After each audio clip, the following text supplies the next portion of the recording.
Hello, everyone. Welcome to the Dancing Bear Enlightenment Academy's podcast, Holistic Transformation. I'm your host, Dr. Beverly, and today we're going to talk about the energies that are hitting all of us because Mercury has just gone retrograde. So I always have slides to help me through whatever I'm doing. So let's see. Okay, now you can see them. All right. So today we're going to say Mercury retrograde and emotional detox. Why your body speaks louder than your mind and your emotions speak louder than your mind. Okay. So Mercury went retrograde in Scorpio, which is the natural house of the eighth house. And it's bringing a wave of emotional issues that may need to be detoxed. So these emotions can show up in a variety of ways, such as gut problems, sleep disturbances, overthinking, which in Chinese medicine is the spleen. The gut could be, if it's a small intestine, it would be paired with the heart. And if it's a large intestine, it's paired with the lungs. And then emotional reactivity, which is paired with the heart, and then tension and even low-grade illnesses, which we call Wei Qi deficiency or immune deficiency. And the tension can be probably kidneys. It could be any of the organs, really, but it means your vagus nerve is in sympathetic mode. You need to reset your vagus nerve.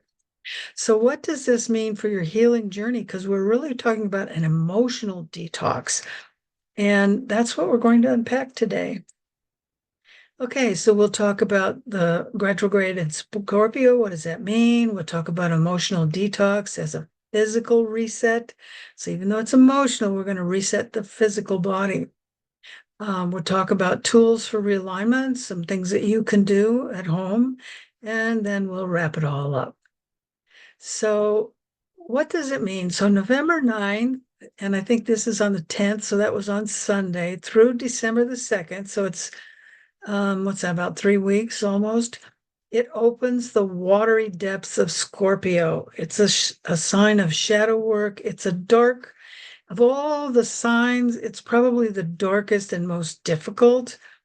And it's about soul level transformation, which is what the eighth house is about. So if you start with house one as Aries and you count around to Scorpio, you get to number 8. So Scorpio may not be the eighth house in your chart, but wherever it is on your natal chart, you're still being affected by the eighth house because that's the natural house for Scorpio. So it rules the colon, elimination, and the subconscious. Excuse me. So we know what we do with the colon and what elimination is. So that's all dark stuff. So that's how we come to the conclusion it's shadow work and transformation. So expect your systems, both physical and emotional, to be in purge mode. So, what do we purge? Well, if we have like a cold or a flu, that's in Chinese medicine, we call it Wei Qi, and we need to purge that. We don't want to, there's a saying in Chinese medicine that you don't want to tonify the body when you have a reduced immune system, because you lock the burglar inside, the burglar being your whatever caused your flu or cold. So you want to get it out. And that's what we're going to talk about. Okay, okay. I'm used to scrolling, and I have in full screen mode, so it works a little differently. So sorry if I'm a little slow. So what do you want to look for? Sudden resurfacing of unresolved grief. So if you have anything that you just didn't take care of, so that's why we call it shadow work, is going in there and digging down deep for your unresolved stuff that's going on, because it's going to just pop up on you if you don't resolve it. And then triggers from past traumas. And what a trauma is for one person may or may not be a trauma for someone else. So that's very personal. What is it that triggers you? find out what trauma from the past you had that's causing that trigger. And every time you get upset about anything, you're being triggered, okay? And it's not the person's fault who triggered you. It's because you have some internal stuff that didn't get resolved. You may find you have deep, deep anxiety. You're worried. You don't know what's going on.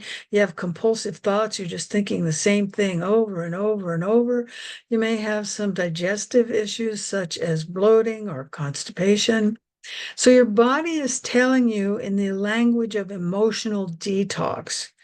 Are you listening? So what's going on in your body? And no one's going to get out of this unscathed. We're all going to feel it. So your emotional energy has to move somewhere. Otherwise, we call it congestion. It just blocks your channels.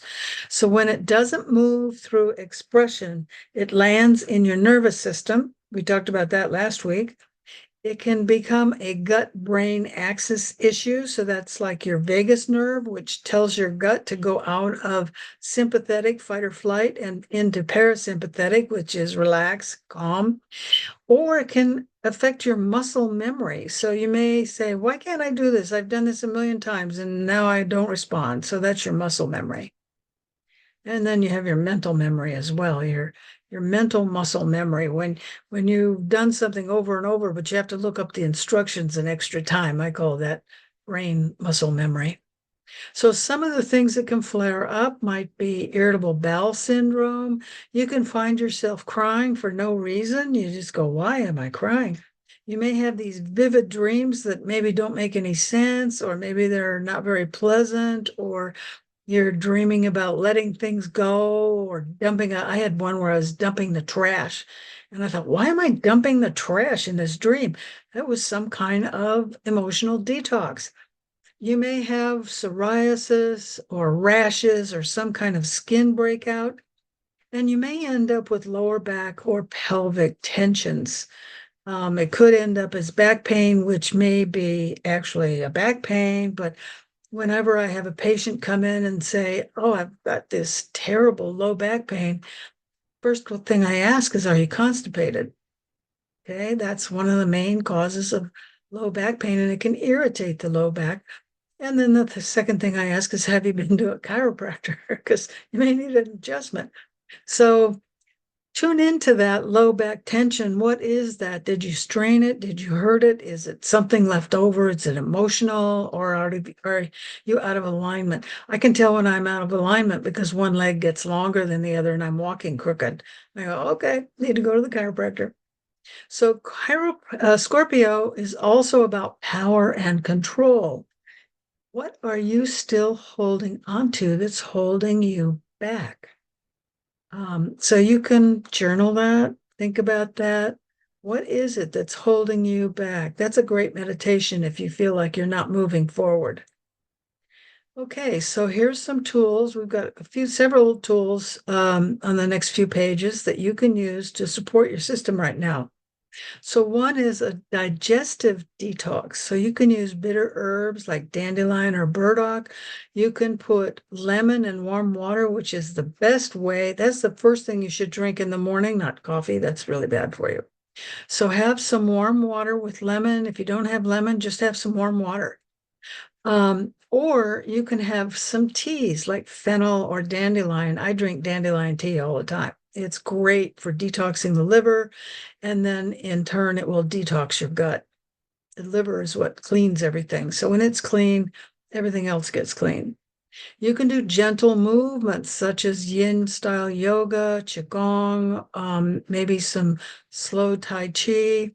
And especially Qigong, where you're moving your arms up and down your body, it's actually clearing your channels. Some people call them meridians, but the books I studied from in medical school said channels, so I always say channels. Breath work. Most of the time when you breathe for an hour and a half out of one nostril and you switch to the other for an hour and a half. So you may have noticed when you had a cold, you could only breathe through one nostril. And then all of a sudden it switches. You go, what was that about? And that's what it is. You breathe through one nostril. But what you can do is let me do a stop share for a second here. So what you can do is put a finger here.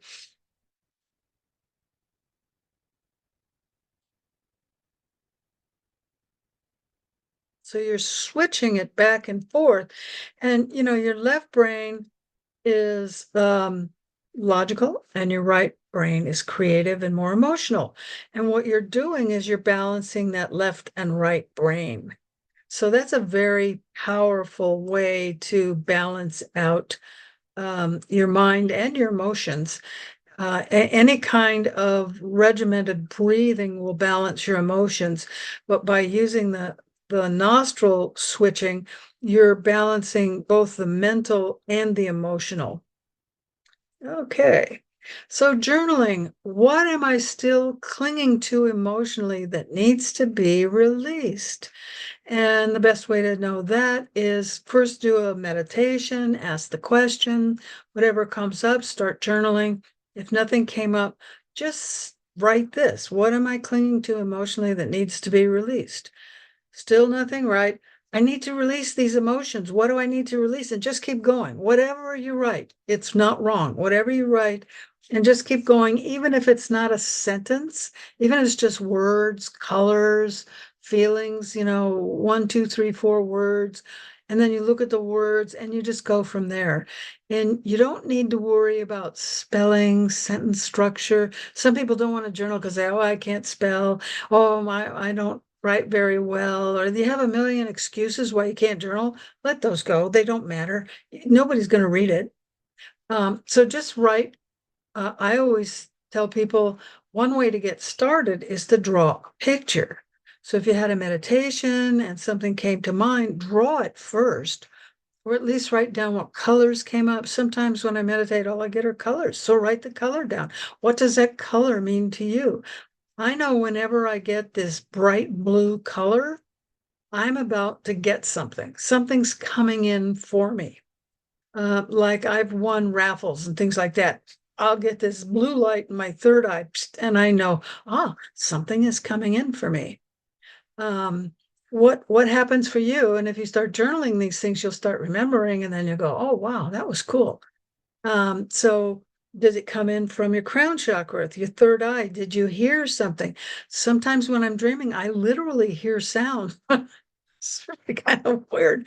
I'm having dreams and I'm hearing things literally. And sometimes I'll think, because I'm a lucid dreamer, I'll wake up. What was that? Was that outside? Do I have rats in the house? What's going on? Oh, that was in the dream. That happens so often that I don't wake myself up anymore. So what is it that's happening for you? How real was that dream? Was it like you were really there in another dimension? And sometimes you are, but that's another talk for another time. So energy medicine, you can use acupressure. So there's CV6, the C of energy, and there's also CV17, the C of chi. So I'm going to stop, share again. So you should all know where your pubic symphysis is. So it's the pubic bone just above your genitals. And most of you, I'm sure, have a belly button. Well, the belly button is CV8 and the pubic bone is CV2. And you have 5 fingers. So 3, 4, 5, 6, 7, and then 8's the belly button.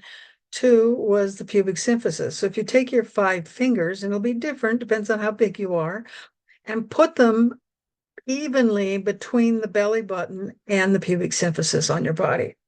And this one here, the one there, this is just below the belly button, and it's the next one down, which is on your body about 1.5 thumb lengths below your thumb, below the belly button. That's CV6. So you can just rub that area. And of course, you might want to use some lavender as you rub that particular spot. Or you might think, I got to do this or that. I don't want to do that. That was too hard. That's too complicated. Well, right in the middle of your chest, between your nipples, if you still have them. If you don't, it's several, where your arm joins the body, just go down a few inches and then go to the middle. This is your sternum or your breastplate, just in the middle there, and just rub it up and down. You can use the lavender. You can use castor oil or something else if there's something else that you prefer. But you can just rub that, rub that, rub that. And that's the sea of chi. So people come in for a treatment and they say, I'm exhausted. I will always needle the sea of chi. So you can just rub that up and down. Okay. So let's go back. So there's 2 acupressure points. And the nice thing about lavender is you do not need a carrier oil. You can put, most people can put it right on their skin, just not on infants. You can't use any essential oils on infants, okay? And don't use it on your pets. I have a whole thing in my book about what you can and can't do with pets, and especially cats. You can't use most oils around cats. Dogs are more tolerant. Horses have that long nose, so they're very tolerant. You do a lot with horses. But for a human, most people can handle lavender topically. So you might want to put on your forearm here, just test it. Okay, some other tools would be frequency healing. So if you go out on YouTube and you say, I want 396 hertz for letting go of fear and guilt, I'm pretty sure you're going to find one. I didn't look because there's literally millions now of these wonderful artists that are making all kinds of solfeggio frequency music. You may even find a guided imitation, a guided imagery. But I just like the sound, and try and find one that has binaural beats and then wear a headset because that will balance the left and right brain. So binaural beats, you want to always listen with a headset because the left ear and the right ear is off by, I think it's like a half of frequency, and it creates a third note in the middle, and that's what balances the left and right. So this is a time to go inward. In other words, it's a time to meditate. You're not fixing yourself, you're not broken, you're just going into release whatever has gotten all clogged up or stagnated in there, and you want to release it. Okay, so retrogrades are not setbacks, they're invitations. So I'm inviting you right now to move forward. And your body is saying, I want you to pause. Okay. But what I'm going to tell you is pause in order to move forward. You want to stop, you want to meditate, you want to take at least a 10-minute break. I take at least 1 hour, hour and a half every day. Sometimes longer if I have something bothering me. And you will find when you do that, you don't have a lot of these issues coming up because you find them before they come up. So honor the pause, enjoy the pause. Just say, you know what? I'm going to stop right now and I'm going to find out what's hidden in there. That's your shadow work. What is it that I haven't faced? What is it I'm not looking at? What is it I need to pay attention to? And if you know your natal chart, you can look it up and it'll be in your natal chart. Where is Mercury transiting? What house is it for you? You'll need to know your time of birth because the result of this detox is going to be deep soul level freedom. You will no longer be a victim of your own emotions. You will no longer find yourself being triggered by things that shouldn't trigger you. So that's your little gift that you're giving yourself by taking this pause. So thank you for joining us.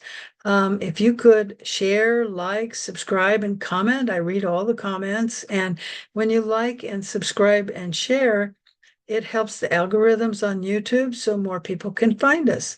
So these are all my different websites. I have like 14 websites. I do a lot of different things, but they're all down in the show notes. So I'm not going to read those to you. I think I stopped share. Okay. So that's the end. And thank you for joining us. I really appreciate it. And remember to be the light you want to see in the world.